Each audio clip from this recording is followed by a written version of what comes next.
તો મારા વાલા, સંસારમાં સમજીને રહ્યો તો શ્યામ આ ભવમાં જ તમારો મેળ પાડી દે, અને સમજીને ન રહ્યો પુનરપી જન્મ પુનરપી મૃત્યુ. આવા ગમન 84 લક્ષ્યોનીમાં પાછા. ઘણે પાછા મને એમ કે પણ આપણે નજરે જોઈએ તો એ લોકોને આપણે ન કહીએ તો પછી આપણે મા બાપ શું કામના. હું કહું એટલે તમે કહો તમારું માને એ વડચકો તોડે ત્યાં સુધી હું કામ સલાહ આપો છો. સાક્ષી ભાવ રાખો, આપણે છીએ જ નહીં. હા, પૂછે ને જવાબ આપીએ ને તો આપણો રિસ્પેક્ટ રહે. હંમેશા તમારી અછત હોય ને એની કિંમત છે. સોનું 1 લાખ રૂપિયા છે તો કેવી કિંમત છે. જે બિચારા દાડિયાના ઘરમાં મહિને એકાદી વાર લાપસી બનતી હોય એની કિંમત એને ખબર છે. પણ રોજ તમારા ઘર 56 ભોગ હોય એટલે કે જવા દો ને યાર, તો કહેવાનો આશય છે કોઈને નડીએ નહીં ને તો ઠાકોરજી રાજી રહે. કોઈને નડીએ નહીં અને કોઈના દોષ ગણીએ નહીં. બસ આ 2 રાખવાનું જીવનમાં. તમને તમારે કોઈથી કોઈ પ્રોબ્લેમ જ ના થાય. અમને અમારા ભાભીજી કહેતા હતા, એટલે ત્યાર તો નાના હોય ને એટલે ચરણ સેવા કરવા ગયા હોય એટલે બીજા આવ્યો હોય ને એને બિચારા કોઈક વ્યથા કહેતા હોય ત્યારે આપણને એવું ગમે નહીં સાંભળવું. મારી વો આમને ઓલા આમને. ભાભીજી એક વાક્ય સરસ કે આવી લૌકિક વાતો કરવી નહીં, પણ માનો કે કોઈને કાંઈ તકલીફ હોય, કોઈને નડવું નહીં અને કોઈના દોષ ગણવા નહીં. બસ આજે તમને તમારા દોષ દેખાય ને તો ગણવા, બીજાના દોષ જોવા નહીં. આપણે વધુમાં વધુ આપણે બીજાના દોષ જોઈએ છે અને જ્યાં હોય ત્યાં નડીએ. બોલો વલ્લભાથી વ્રજ વિહાર. વ્રજની વાત આવે એટલે આનંદ પરમાનંદ. હજી તો 26માં લીલી પરિક્રમા, પણ આમ વાતો એ જ કરવાનું મન થાય.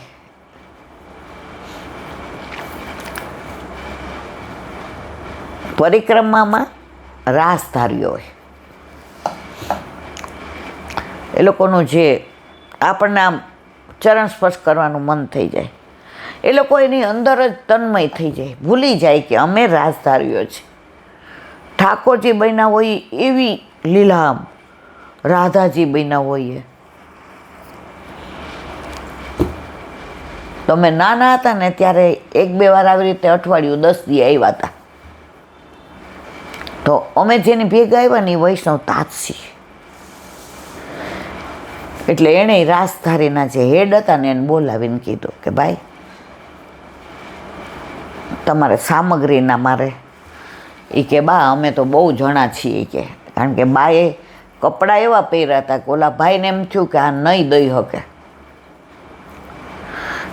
એ કે બા અમે તો 29 જણા છીએ. કે ભાઈ ભલે ને, મને લખી દો કેટલી કેટલી સામગ્રી જોઈએ અને આ ચકાચક બનાવો અને અમને કણકો દેજો. એટલે ત્યાં અંદર બીજા આમાં કોઈ સ્ત્રી ન હોય, બધા પુરુષો જ હોય. એ પુરુષો જ રાધા બને, લલિતાને, વિશાખાને, સુભગાને, કુબજાને બધા એ જ બને. પણ તમે ભૂલી જાઓ કે આમાં સ્ત્રી છે. એવા લટકાન મટકાન ચટકાન ચાલે ને ચટક મટક તે ચાલે. ને પછી એણે કીધું બા તમારે ત્યાં લેવા જાઉં એના કરતાં હું લઈ આવું, તમને બિલ આપી દઉં. કે સારું. એ લઈ આવ્યા, બિલ આપી દીધું. બધાએ પ્રેમથી ને પ્રસાદ લીધો ને પછી આ લોકોને કીધું કે લ્યો, એટલે કણકો બધાએ લીધા. હવે એમાં જે કૃષ્ણ બન્યા હતા એ નાના હતા, તો એ બહાર રમવા વયા ગયા, તો એ જ રહી ગયા. હવે આવ્યા એટલે બધા ક્યારે તું ક્યાં ગયો તો? એ કે ત્યાં બહાર ઓલું બધું વેચાય છે ને એ જોવા ગયો તો. એ કે પાલની બહાર પાલ પડે ને એટલે બહાર બજાર ભરાઈ જાય. જેમ દિવાળીમાં ઓલું આપણે નહીં હટડીના દર્શન કરીએ ને હટડીમાં બધું હોય, એમ બધી હટડીઓ થઈ જાય. એમાં શાકભાજીવાળા હોય ને, ફ્રૂટવાળા હોય ને, લોટવાળા હોય ને, તેલવાળા હોય ને, બધા જાતના હોય. એ સોયદોરોય મળે તમને, બધું મળી જાય ત્યાં. આખી હટ ભરાણી હોય હટડી. તો કે હવે તો ઓલા બા હજી લઈ નહોતા ગયા. એ કે અહીંયા મૂકો, કારણ કે બાના એક હાથે બિચારાને ઓલું લખવા લાગવું, એટલે કે હું આટલું બધું લઈ નહીં શકું.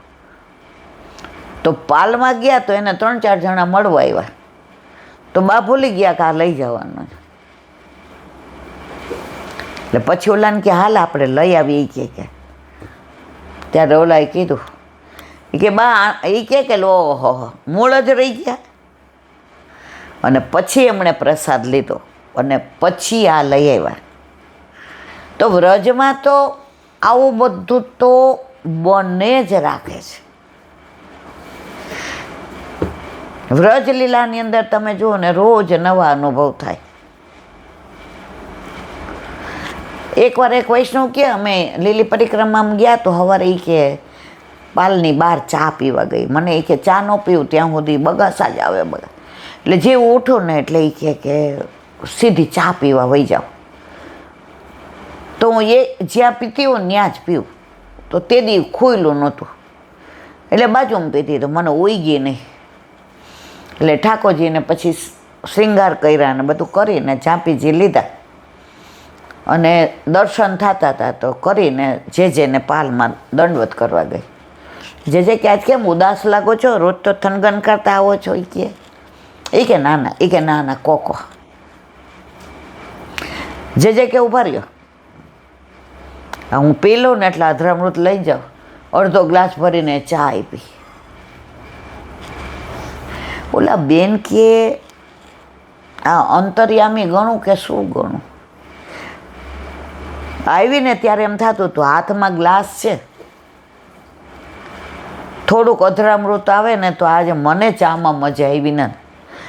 ગરમ ગરમ અડધો ગ્લાસ જે કીધું ઓલો પડિયો લઈ લ્યો જો ત્યાં જ પધરાવી દીધું. 2 પડિયા હતા એટલે ઓલું ઢોળાય નહીં. એ કહેલા બેન હા એસો સ્વાદ હમ કબહુ ન ચાખ્યો સુન ગોકુલ કે નાથ. વ્રજમાં જો તમારી દ્રષ્ટિ હોય, બાકી તમે ટેક ઇટ ઇઝી લ્યો તો ઓહો એમાં શું, તો ઓકે. તો તમારે હજી આવાગમન બાકી છે. બાકી જો આ લીલા જુઓ, 3 તો જે જ્યારે કરી એની પહેલાં 2-3 વાર આવી રીતે 10-15 દિવસ બધાની યારે ગયા હોય. પણ જે પાલમાં રહેવાનો આનંદ છે ને, પાલમાં જ ગોપાલ છે. એમાંય તમે જુઓ તો બપોરે બધા ઓલા વહેલા ઉઠ્યા હોય ને, સુવાનું તો ભાગ્યે જ કોઈને. એમ કોઈ સત્સંગ કરે, કોઈ એમ કે ઓલું કીર્તન ગાને એ કે વળી બીજા કે મને સમજાણું નહીં એનો ભાવ કે ને, તો ત્રીજા કે આ કપડાં ઉડે છે બધાય, એ કે હાલ વાળી લઈએ. હવે આ બધો આનંદ ઘરે નથી.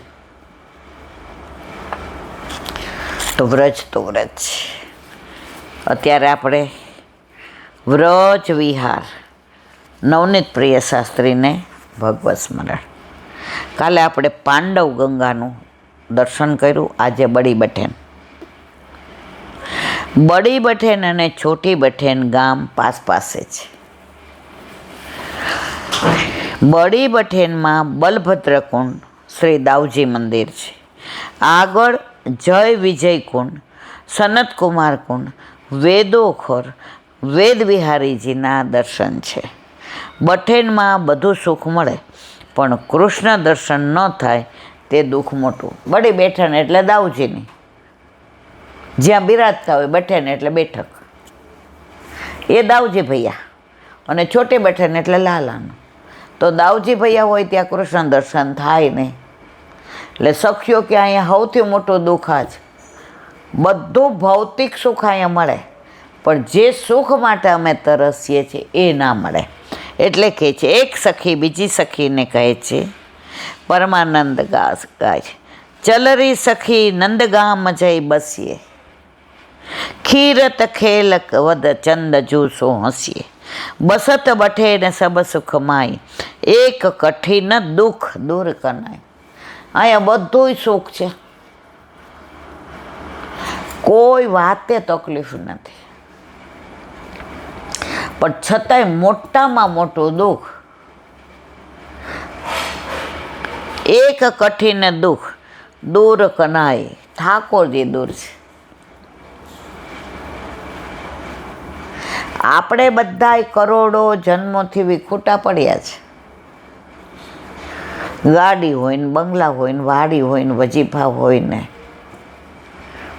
પણ ઘરમાં ઠાકોરજી ન હોય. ઘણા નથી ગમતા, નથી હોતા એવું કંઈ નહીં, પણ એ દુઃખ છે ને એ પ્રભુ પધારે પછી ખબર પડે કેવું સુખ મળ્યું આપણને. આપણા ઘરે 30 વર્ષ નહોતા,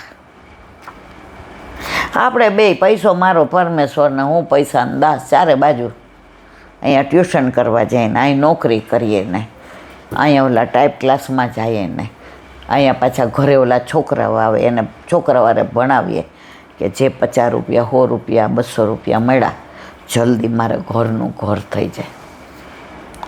ત્યારે આપણે એને સુખ માનતા હતા.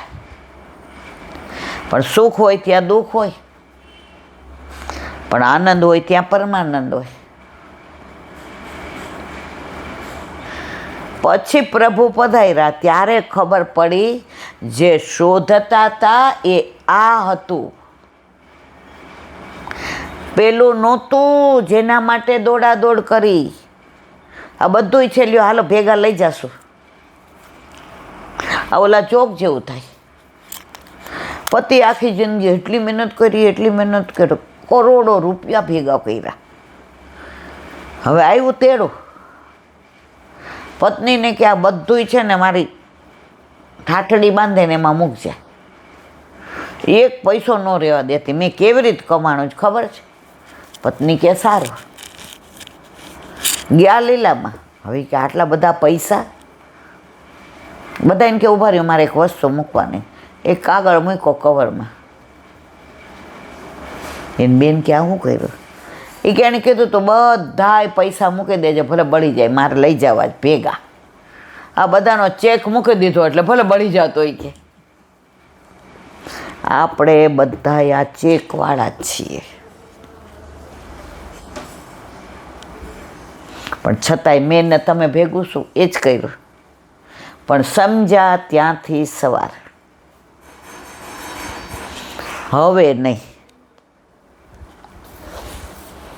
મેં વોલન્ટરે લીધું તો 2-4 જણાએ મને કીધું, એ કે તમે પેલું અમારે ત્યાં પેલામાં એડવાઇઝરીમાં ગામમાં. મેં કીધું ભાઈ મારે નોકરી કરવી હોત તો વોલેન્ટરી શું કામ લેત?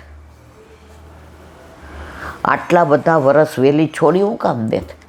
બધાએ મને સમજાવ્યું હતું, ઈલાબેન પેન્શનમાં પ્રોબ્લેમ. ઈલાબેન અલે ભાઈ જે થાવ એ થાય. આજે મને જે મળ્યું છે એ મારા વલ્લભની કૃપાનો ફળ છે. મારા વાલા હજી સમજાઈ જાય, આ કાંઈ ભેગું નહીં આવે. કાલે જ વરસાદ આવતો જ સવારે ને બહાર બેઠી 5 મિનિટ ચા પીવા. તમે અંદર તમારી ફરી ગાળવા ગયા, તમારે ઠંડી જોઈને આપણો સ્વભાવ એવો એટલે ચા ઊનો ને હગો જૂનો આપણે લઈને ગયા. બધું કેટલો સરસ બંગલો, બગીચો, કોયલ હતી, કાબર હતી, ઓલી દેવચકલી દોડાદોડ કરતી હતી, મોરનો અવાજ આવતો હતો. મેં કીધું હમણાં એ લીલામ પહોંચી જાય પછી આવતા જતા બધા શું કે અહીંયા ઈલાબેનનું ઘર હતું જો, અને 4-6 મહિના વર્ષ પછી કે અહીંયા આકાશભાઈ રહે છે. પતી ગયું? લે કર ભેગું અને લઈ જા. કોઈ લઈ ગયું છે તો આપણે લઈ જવાનું છે. તો અહીંયા પરમાનંદાસજી કહે છે બધુંય સુખ આપણે છે ને બધું, પણ એક કઠોય ન દુઃખ દૂર કનાય. પ્રભુ ઘરમાં નથી બિરાજતા તો ઘર મકાન છે, ઘર નથી. પ્રભુ ઘરમાં બિરાજે તો ઘર મંદિર છે, ઘર વ્રજ છે. પછી ઘર મકાન નથી રહેતું મારા વાલા. છાપામાં આવે છે મકાન વેચવાનું છે, ઘર વેચવાનું નથી આવતું. 4 ભીતડા ને દિવાલ ઊભી હોય ને, કોઈ ન હોય, ઈંટ સિમેન્ટથી હોય, એને કહેવાય મકાન. પછી આપણે લઈને રહેવા જઈએ એટલે અંદર ચહલ પહલ થઈ, ઘર. પછી પ્રભુ પધરાવ્યા, મંદિર. અને પ્રભુ માગીને જતાવે એટલે વ્રજ. છોટી બઠેનમાં કૃષ્ણકુંડ, બલભદ્રકુંડ, શ્રી સાક્ષી ગોપાલના દર્શન, શ્રી કૃષ્ણ બળદેવજીની બેઠક તથા ગાયોની ખીરક છે. આ બે બાજુમાં છે. બોલો વલ્લભાધીશ કી જય.